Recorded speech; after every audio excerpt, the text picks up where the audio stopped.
144 বছর পর অনুষ্ঠিত হচ্ছে মহাকুম্ভ 2025, যেটা হচ্ছে প্রয়াগরাজে। তো আমরা প্রয়াগরাজে কীভাবে ঘুরলাম, কীভাবে পৌঁছালাম, তার জন্য রইল একটা ছোট্ট ব্লগ তোমাদের জন্য। আমরা প্রথমে পৌঁছালাম প্রয়াগরাজ চিউকি স্টেশন, কারণ এখান থেকে অটো পাওয়াটা সুবিধা হচ্ছে, যেটা রামবাগ বা প্রয়াগরাজ স্টেশন থেকে অনেকটা অসুবিধা, কারণ যখন তখন রাস্তা বন্ধ করে দিচ্ছে। তো আমরা সেখান থেকে পৌঁছে গেলাম আড়াইলঘাট।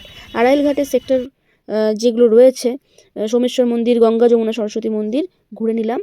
এবং এই পুরো কুম্ভ অনুষ্ঠানের পেছনে যিনি রয়েছেন, ঋষি দুর্বাসা, এই ইতিহাসটা কিন্তু সবাইকে জানতে হবে। আপনারা একটু গুগল করে নেবেন, এবং ওখানেও ডিজিটাল এক্সপিরিয়েন্সে দেখাচ্ছে, সেটাও দেখে নেবেন। ডিজিটাল এক্সপিরিয়েন্সের আমি একটা আলাদা ভিডিও বানাবো, বাকি ভিডিও আপনারাই দেখে নিন। প্রয়াগরাজ সঙ্গমটা না 3টে দিক আছে, মানে ম্যাপ অনুযায়ী, মানে একটা দিক আসছে আড়াইলঘাট দিয়ে, একটা আসছে জুশির দিক দিয়ে, আর একটা হচ্ছে সঙ্গম ঘাটের মেন যেটা প্রয়াগরাজ স্টেশন বা রামবাগ স্টেশন থেকে আসছে, এই দিকটা হচ্ছে যমুনায়। আমরা ইসলাম আড়াইলঘাট থেকে, এখন যেটা দেখতে পাচ্ছি সেটা হচ্ছে যমুনা। আর সঙ্গম ঘাটের দিকে যেটা আসছে সেটা হচ্ছে গঙ্গা। আর সরস্বতী এখানে দেখা যায় না। আড়াইলঘাট দিয়ে এসে আমরা সোমেশ্বর মন্দির, গঙ্গা যমুনা সরস্বতী মন্দির, 12 জ্যোতির্লিঙ্গ পার্ক, যেটা এখানে শিবের যে দ্বাদশ জ্যোতির্লিঙ্গ আছে, সেখানে এখানে ছোটো ছোটো করে সব দেখিয়েছে। এখানে ঢুকতে 100 টাকা করে টিকিট লাগবে, সেটা শনি রবিবার হলে। আমরা যেহেতু রবিবার গেছিলাম, তো সেটা আমাদের 100 টাকা করে টিকিট লেগেছিলো। আদারওয়াইজ সোম থেকে শুক্র অবধি 50 টাকা করে টিকিট নেই। এবার আড়াইলঘাটটা ঘুরে আমরা সোজা চলে গেলাম নিউপুল পার হয়ে সেক্টর 1-এ করেছে রাম মন্দির। কি ভালো লাগলো দৃশ্যটা।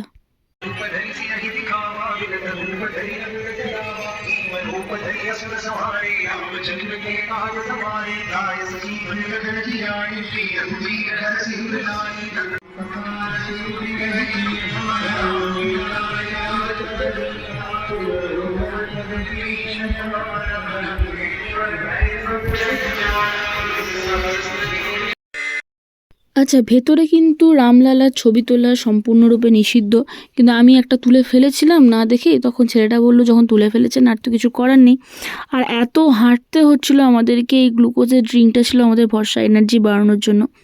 আর এই সঙ্গমের 4টে দুয়ার ছিল, একটা ছিল কচ্ছপ দ্বার, নন্দী দুয়ার, 14 রত্ন দুয়ার, সঙ্গম দুয়ার।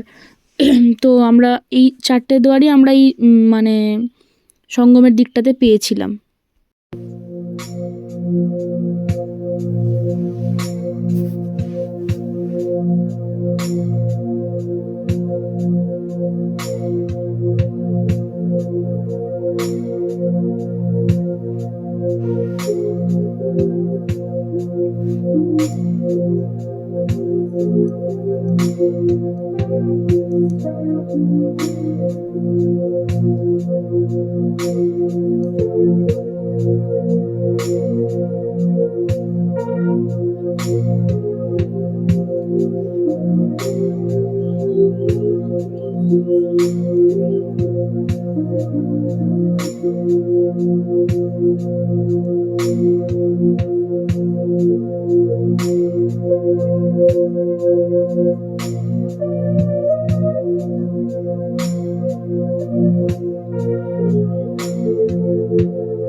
আছি শ্রী আদি শঙ্কর ইউপি বিমান মণ্ডপ মন্দিরে। আমরা আজকে কতটা হেঁটেছি সেটা আমি কিলোমিটারে বোঝাতে পারবো না, মাপ নেই। তবে আমার ফোনে তো ওই একটা ট্র্যাকার লাগানো আছে, ওই অ্যাপটা আছে, ওটা দেখে বলবো যে কতটা আজকে হেঁটেছি। সকাল 10টা থেকে কন্টিনিউ হেঁটে যাচ্ছি। তারপরেও একটু ক্লান্ত বোধ করছি না। কেন করছি না? জাস্ট ভিউটা দেখো, এই ভিউটা সমস্ত ক্লান্তি দূর করে দেয়। যেন মনে হচ্ছে কুম্ভ আসা করা সার্থক হলো। এখন জাস্ট বাজে 7:10।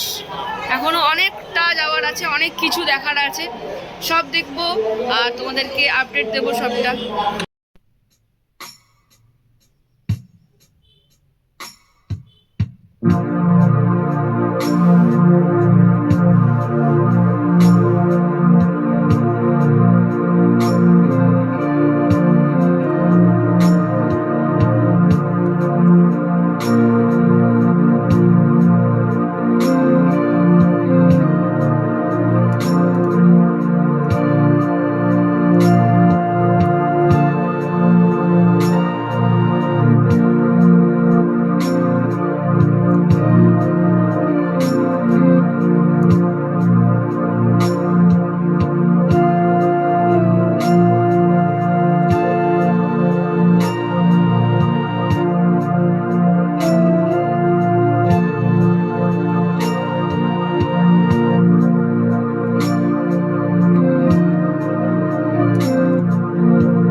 ভোর 5টার সময় আমরা এখন চান করলাম। চান করার পর ওয়েদার, কুয়াশাটা একবার দেখে নাও, জাস্ট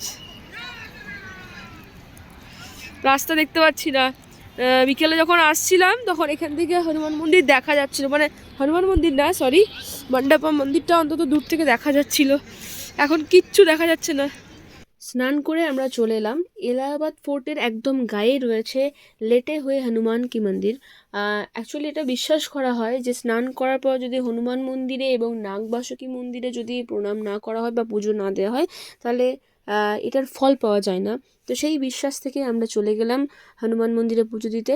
আর আমরা যেহেতু ভোর 4:30-এর মধ্যে ঢুকে গেছিলাম, অতটাও ভিড়টা পাইনি। আগের দিন তো মন্দির বন্ধই করে দিয়েছিল ভিড়ের জন্য শুধুমাত্র। হনুমানজিকে মন ভরে পুজো দিলাম। আর এই তোমরাও একটু দেখো, বাইরে এলইডি লাগানো রয়েছে, ভেতরে ফটো নিষিদ্ধ। বিশ্বাস করো এই শায়িত হনুমানজি বা লেট হয়ে হনুমানকে দেখে না মনটা ভেতর থেকে এত হালকা হয়ে গেল, আমি তোমাদেরকে বলে বোঝাতে পারবো না। জাস্ট এই হচ্ছে নাগবাসুকী মন্দির। আর এখানে শায়িত ভীষ্মের একটা সরসজ্জার যেটা করেছিল না, সে একটা স্ট্যাচু মতন করা হয়েছে। বিশ্বাস করা হয় যে সমুদ্র মন্থনের পর নাগবাসুকী এখানে বিশ্রাম নিয়েছিলেন, সেই মানে স্মৃতিকে ধরে রাখতে এই মন্দিরটা করা হয়েছে। এখানে আমরা মন ভরে বাইরে থেকে ডালা নিয়ে পুজো করেছিলাম। ওখান থেকে এবার র্যাপিডো করে আমরা চলে গেলাম। র্যাপিডো না করলে অনেকটা হাঁটতে হতো। আবার আমরা চলে গেলাম কিন্তু সঙ্গমের দিকটাতে। এখান থেকে কী হবে, এখান থেকে আমাদের স্টেশনটা যেতে খুব সুবিধা হবে। প্লাস এখানে রয়েছে মনকামেশ্বর মন্দির। মনকামেশ্বর মন্দিরে আমরা বাইরে থেকে ডালা নিয়ে পুজো করলাম। আর এই মনকামেশ্বর মন্দিরের খুব মানে যে সংলগ্ন যে নদীটা বয়ে গেছে, এটা যমুনা নদী, বাট এটাকে বলছে সরস্বতী ঘাট। তারপর ওই মন্দিরেই কিছুক্ষণ বসলাম, একটু রেস্ট করলাম। তারপর বাইরে খাওয়া দাওয়া করে দু ভাই বোনে চলে গেলাম রামবাগ স্টেশন। রামবাগ স্টেশন হচ্ছে সবথেকে নিয়ারেস্ট স্টেশন সঙ্গম ঘাট থেকে বা মনকামেশ্বর মন্দির থেকে। এই ছিল আমাদের পুরো ঘোরার জার্নি। তোমরাও এমনি সময়ও আবার ঘুরে আসতে পারো। চলো, হর হর মহাদেব।